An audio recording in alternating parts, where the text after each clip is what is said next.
Pues ya estamos de regreso en nuestra tertulia de economía. Bueno, quería contar una historia que conozco bien porque me afectó personalmente, pero cuyo desenlace no he sabido hasta lo que se acaba de publicar sobre una serie de actividades de Corinna Saint-Wittgenstein en diversos temas relacionados con grandes contratos.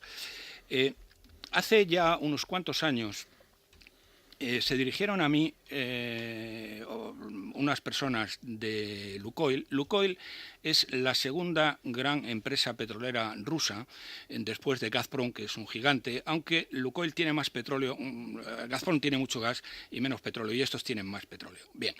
Entonces, uno de sus directivos, Andrei Zimakov, se puso en contacto conmigo y me dijo que tenían interés en entrar en España y que les preparara a ver de qué manera podían entrar aquí.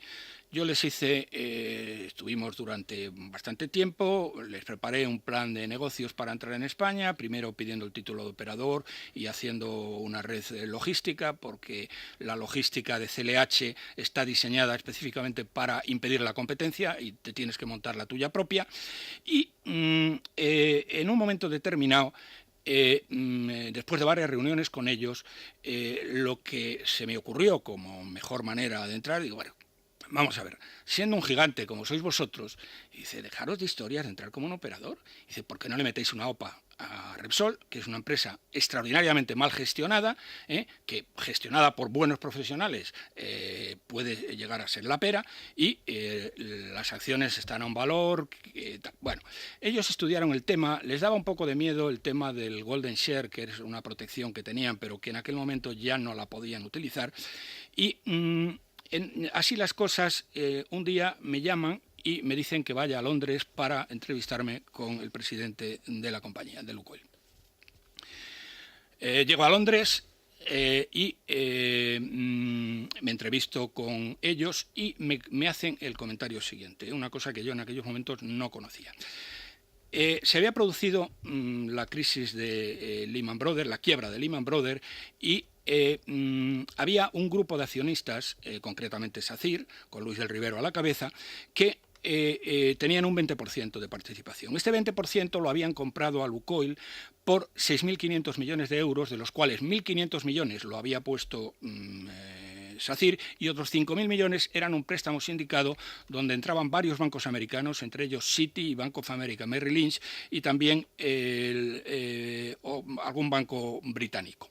El Royal Bank of Scotland, para ser más concreto. Todos estos bancos estaban fuertemente afectados por la crisis, habían tenido que ser rescatados, o por lo menos luego ya han devuelto el dinero, pero en aquellos momentos estaban en una situación muy difícil, y entonces el Tesoro norteamericano lo que hizo fue coger todos los préstamos, entre ellos este, y decir, mira, nosotros nos lo queremos quitar de encima, y lo primero que se dijeron fue a Sacir Vallehermoso y le dijeron, páguennos ustedes el dinero.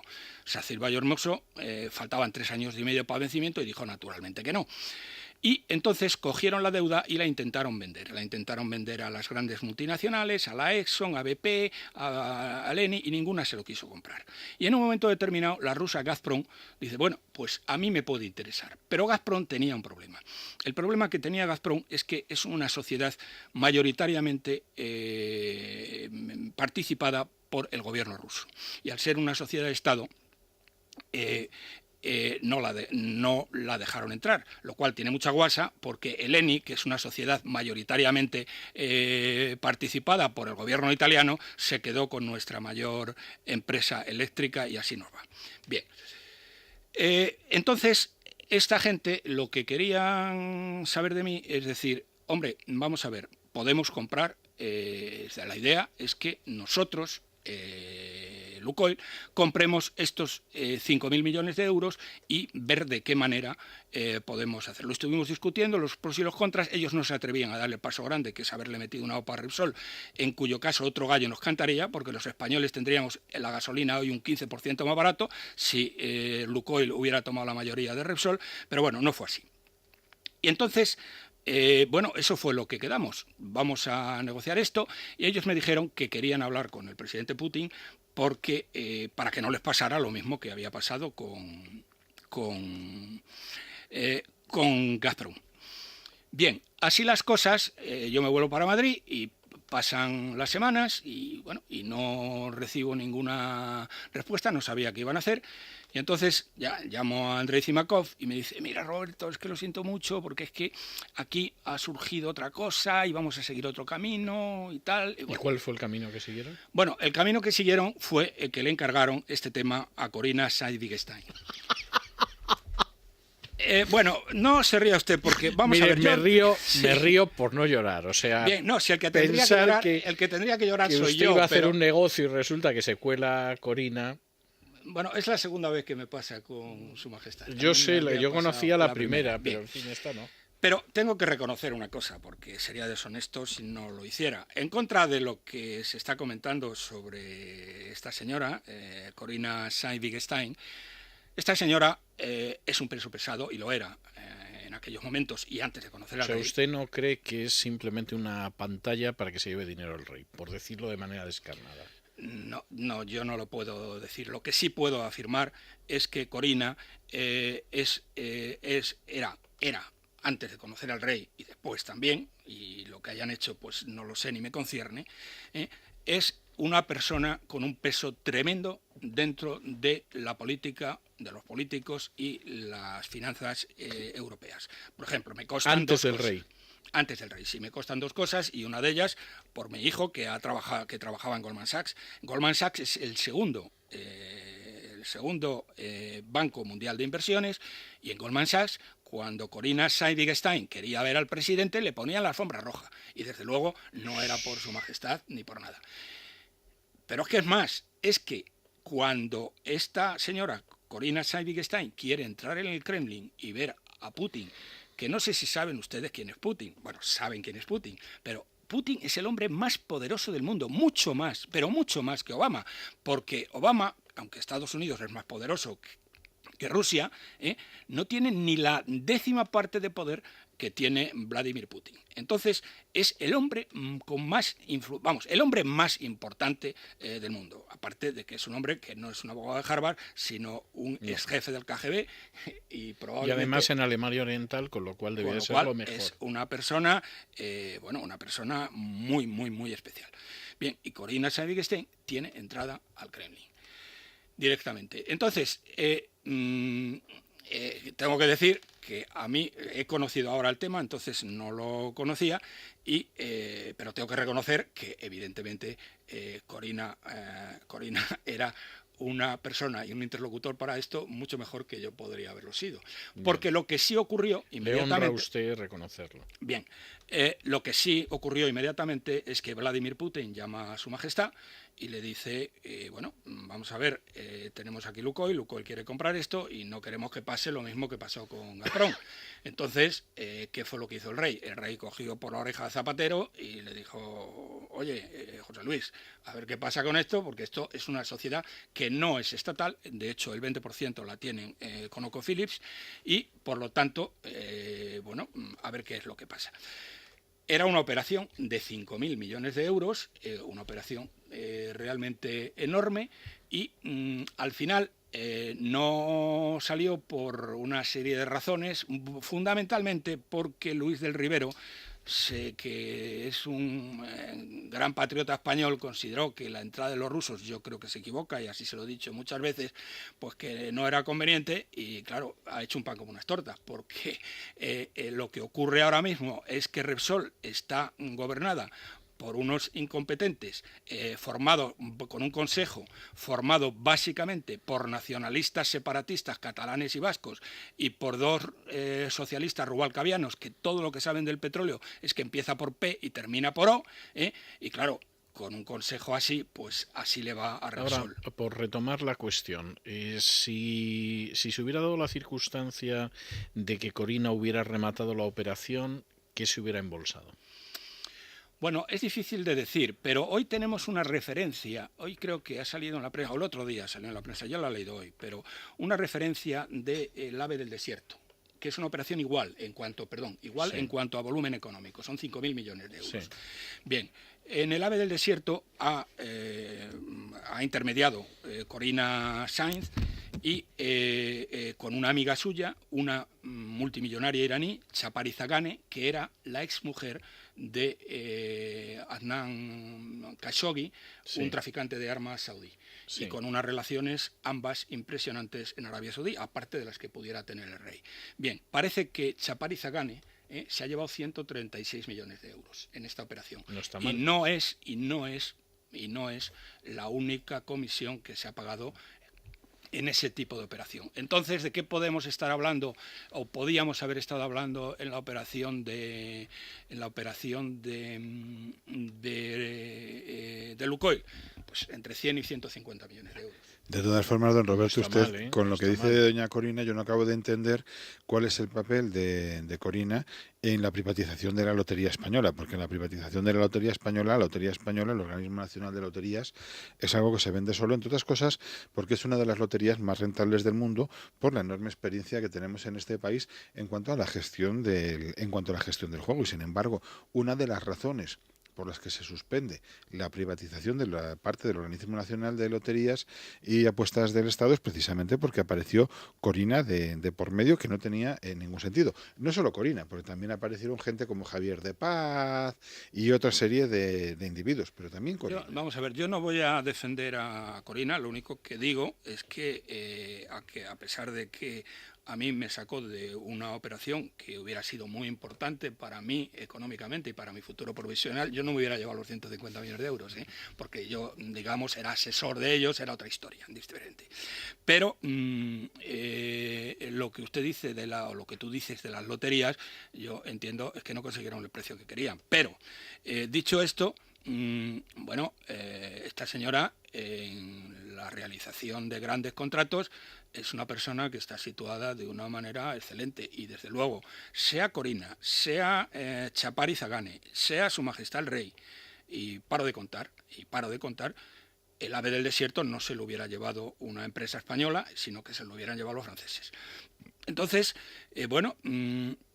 yo lo único que siento, y siento muchísimo, es que no se hiciera la operación de Lukoil, porque si se hubiera hecho la operación de Lukoil, tendríamos, como digo, los precios más baratos probablemente de Europa. La señora presidenta de Argentina no se le hubiera ni pasado por la mente madrugarle los yacimientos de vaca muerta a una empresa donde el presidente Putin podía darle un capón, y sin embargo a estos, como son unos mindundis a nivel internacional, aunque aquí parezca que son la pera, Sí. Pues le ha pasado lo que ha pasado. Vamos, unos mindundis y unos ineptos en la gestión, porque la culpa de lo que ha ocurrido, aparte de la personalidad especial de esto, de quedarse sin los yacimientos de Argentina, es que a estos no les daba la gana invertir en un tema que está siendo un boom impresionante en los Estados Unidos. Y eso es lo único que digo.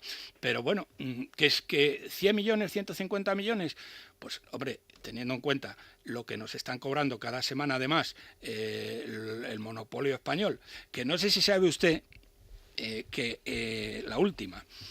en España las gasolinas y los gasóleos están prácticamente a la cabeza de Europa. Pero claro, estas cifras las da Eurostat. ¿Y qué es lo que hacen estos tíos? Y cuando me refiero a tíos me refiero a Repsol y Cesa, que controlan el 70% del mercado español. Resulta que los señores de Eurostat todos los lunes toman todos los lunes en un determinado número de gasolineras. Y, oh maravilla, ¿qué cree usted, don César, que pasa los lunes en las gasolineras? ¿Que baja el precio de la gasolina? Efectivamente. Mire que me lo estaba pelotita viendo de goma para el señor. Me lo estaba viendo Bien, venir. entonces, si no fuera por esta trampa que están consintiendo las autoridades españolas y que ahora ya, bueno, le han puesto un poco el grito en el cielo, pero al final no van a hacer nada, lo del servicio de la competencia, y me apuesto con quien quiera, lo que quiera, que no va a pasar nada, excepto a lo mejor ponerles una multilla de chicha y nabo. Esto está disimulando ante Europa el hecho de que somos el país de toda la Unión Europea que tiene los precios de las gasolinas y los gasóleos antes impuestos más altos de Europa. Y eso, señoras y señores, son miles de millones de euros al año. Así que si la señora Corina Sainz-Wittgenstein por 100 millones hubiera solucionado el problema, que se hubiera solucionado, habíamos salido ganando, pero cantidad. Bueno, acaba de llegar don Juan Ramón, que le escuchaba con enorme interés, como todos nosotros. ¿Cómo viene la prensa económica de mañana? Bueno, con más miles de millones, expansión, el gobierno coloca 1.500 millones para tapar el agujero eléctrico. Es decir, ya parte de la socialización del déficit de tarifa. Con la garantía del Estado. Con la garantía del Estado, obviamente. Está fastidiado. Sí, no con la garantía de las eléctricas.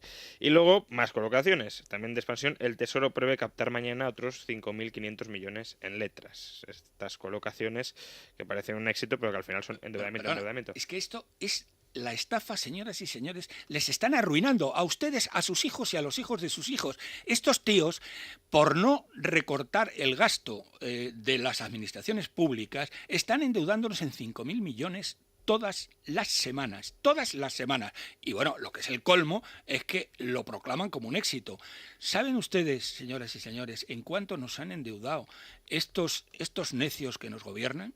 Nos han endeudado desde 1 de enero de este año en 70.000 millones de euros, de los cuales 40.000 millones han sido para, con lo de mañana, contando lo de mañana, de los cuales 40.000 millones han sido para devolver vencimientos de deuda y 30.000 millones para deuda nueva, para que los señores de las autonomías puedan seguir teniendo sus embajadas y puedan tener a sus cientos de miles de familiares, amigos y correligionarios. Esto es lo que está sucediendo y esto es un robo que va a arruinar a España durante generaciones. ¿Cómo que va a arruinar? Bueno, ¿Usted cree que todavía no se ha producido el proceso? Pero es que esto es más grave, porque recae sobre nuestros hijos y sobre nuestros nietos. No me cabe duda de eso. Más rescates con cargo al contribuyente. El economista, el gobierno duda sobre qué hacer con la banca nacionalizada. Se lo hubiese podido pensar un poquito antes, ¿no? Y haberla dejado quebrar antes de haber dejado, si hay decenas de miles de millones. Claro, es que a ver qué hacen a la Concaixa Cataluña, Hombre, por ejemplo. ¿sabe no cuántas personas va a contratar la enchufada de Guindos en Sareb? Romana? 150 personas. No está mal. Eso para empezar a hablar. No está mal. Yo voy a ver si mando un currículum. ¿Usted cree que me harán caso? Pues mire, no me extrañaría nada. Pues yo creo que no, don Roberto. Luego a micrófono yo también, cerrado le explicaré por qué. Me temo que no. Más. El economista, Hacienda recaudó 11.500 millones por control del fraude fiscal y 5 días Hacienda recauda 1.500 millones por la lucha contra el fraude fiscal, un 10% más.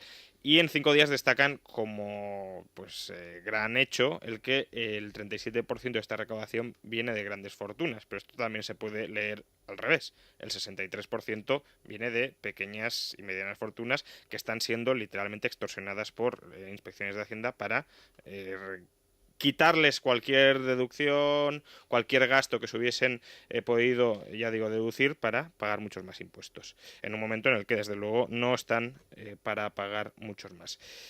Y por último, terminamos, el economista, la mitad de las empresas de Grecia no paga a tiempo a sus empleados. Esto suele venir seguido de un escándalo hacia la empresa privada, pero bueno, recordemos que es la situación en la que está la administración pública española también. He estado recientemente en Grecia, lo que puedo decir es que nosotros nos caminamos a esa misma situación, que es una clase privilegiada que vive a expensas del Estado y del resto de los españoles y cada vez mejor. Bueno, pues allí es lo mismo y entonces, como es lógico, el sector privado productivo lo que se niega es a pagar impuestos porque les cuesta mucho sobrevivir día a día, muchas horas de trabajo, etcétera, para encontrarte luego pues con funcionarios que aparecen a trabajar a las 12 y se van a las 5, con pensionistas que están cobrando 3.000 euros mensuales de pensión en un país en donde el nivel de precios es el 25% del nivel de precios de Madrid y cosas por el estilo. Y aquí vamos a lo mismo, Aquí vamos a un sector privilegiado, a una serie de trabajadores del sector público privilegiados a los que pagamos los demás, con lo cual yo entiendo que en Grecia la gente no quiere pagar impuestos. ¿Cómo vas a pagar impuestos para pagar pensiones de 3 y 4.000 euros y sueldos de funcionarios que no aparecen a trabajar porque están todo el día en la piscina y cosas por el estilo? No le quiero contar cómo es en Italia, que bueno, ya es algo... Porque aquí manca fineza. Claro, pues estamos en lo mismo, en una sociedad dual, en la sociedad de los que viven del cuento, que pretenden que los demás sigan pagando, que ellos sigan viviendo del cuento. No, pero vamos a ver, en Italia hay una cosa que no ocurre al mismo nivel que aquí. Es que aquí, primero... La mafia. No. En Italia también hay empresas y empresarios esto es de una verdad. mafia también, de otra manera, más a lo bruto. Digamos, sin fineza. Bien, vamos a ver. Primero, y esta cifra la dio Montoro, de los 3.100.000 funcionarios públicos que hay en este país, solamente 700.000 han conseguido la plaza a través de unas oposiciones limpias y transparentes. Es decir, que 2.400.000 han entrado o a dedo directamente o a través de oposiciones a medida. Igual Magnífico, que van a entrar, magnífico. a dedo, igual que van a entrar los 150 de Belén, ¿cómo se llama? De Belén Romana. Sí. Bien. Y los asesores de Ana Botella. Y los asesores de demás. Ana Botella, etcétera, etcétera. Bien. Ana Botella ha reducido los asesores de Gallardón, ¿eh? No mucho, Pero los de no Gallardón, no mucho, los suyos, ¿no? pero poco. Bien, pero a lo que voy. Primero, 2.400.000 personas que han sido nombradas a dedo. Pero es que, al contrario de lo que ocurría en España hasta hace, no sé, 15, 16 años, y de lo que ocurre en el resto del mundo civilizado, los salarios en el sector público son inferiores de media a los del sector privado. Siempre. Bueno, ¿qué han hecho estos señores? No solamente han colocado a sus parientes, a sus amigos, a sus correligionarios, a sus primos, a sus tíos, a sus novias, etcétera. Es que ahora mismo los sueldos del sector público en España son un 30% superiores a los del sector privado. Eso no ocurre en ningún país del mundo mundial. En esos terrenos, es decir, Bueno, no el sitios, empleado de correos, el auxiliar. Hay sitios como la Universidad Complutense del señor Berzosa, este rojo tan ilustre, donde están muy por encima del sector privado. Claro, así está la Complutense en quiebra y con un agujero de 400 millones de euros. No, y Vámonos. en el caso de los asesores ni le cuento. Bueno, lo que no, cobran los asesores son un ganado aparte. Cobran 50.000 euros de media. Mínimo. Porque yo sé de casos 50.000 que llegan a euros los 150.000 anuales. No, claro. Y Del son ayuntamiento, asesores del que no ayuntamiento asesoran. de Madrid y de concejales, no de la alcaldesa. Y de bichos de ese pelaje hay 300.000, señoras y señores, y no están asesorando. Pero bueno, ahí tienen a la señora alcaldesa, ya que la cita usted, que cuando va a la peluquería lleva 2 coches con 4 escoltas y un chofer. Eso para ir a la peluquería. Cuando al alcalde de Nueva York, señora alcaldesa de Madrid, no elegida por los madrileños, sino porque estaba en una lista, que la colocó Rajoy ahí, bien, señora, el alcalde de Nueva York, Michael Bloomberg, multimillonario, va en metro a la oficina todas las mañanas. Y Es desde luego, exhibicionismo de millonario. Eso es exhibicionismo de y en millonario. en la alcaldía de Nueva York no hay coches oficiales asignados a personas, sino hay coches de servicio que utilizan cuando los tiene que utilizar. Extravagancia norteamericana. Si el alcalde de Nueva York, el multimillonario Bloomberg, se le ocurriera ir a la peluquería con 4 escoltas o a ir a hacer la compra al supermercado, con eso, bueno, le colgaban en Times Square a la mañana siguiente. En fin, nosotros hasta aquí hemos llegado. Don Roberto, don Emilio, don Juan Ramón, muchas gracias. Muy buenas noches. Hacemos una pausa y nos tomamos un respiro de cultura. Es Radio.